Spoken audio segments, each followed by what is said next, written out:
দেখছেন নিউজ 24 নবীনগর, সত্যের পক্ষে অঙ্গীকারবদ্ধ। গতকাল 10-10-2025 রোজ শুক্রবার নবীনগর পশ্চিম ইউনিয়ন নবীপুর বাজার সংলগ্ন মাঠে বিকাল 4 ঘটিকার সময় LED TV cup football tournament খেলা অনুষ্ঠিত হয়। নিজস্ব প্রতিনিধির পাঠানো প্রতিবেদনে দেখুন বিস্তারিত।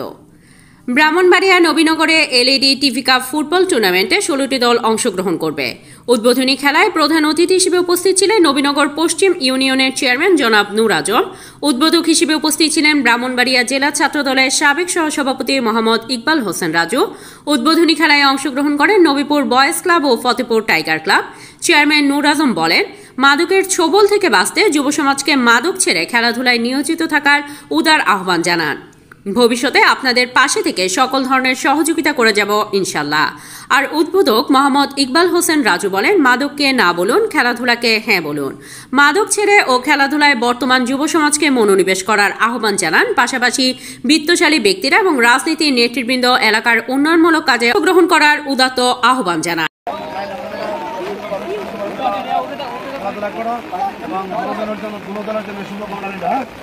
আর পাশাপাশি আজকে খেলা সবাই সামনে রেখে উদ্বোধন ঘোষণা করলাম। আমার সাথে আমার নেতৃবৃন্দ আছেন এবং আমাদের চেয়ারম্যান সব আছেন।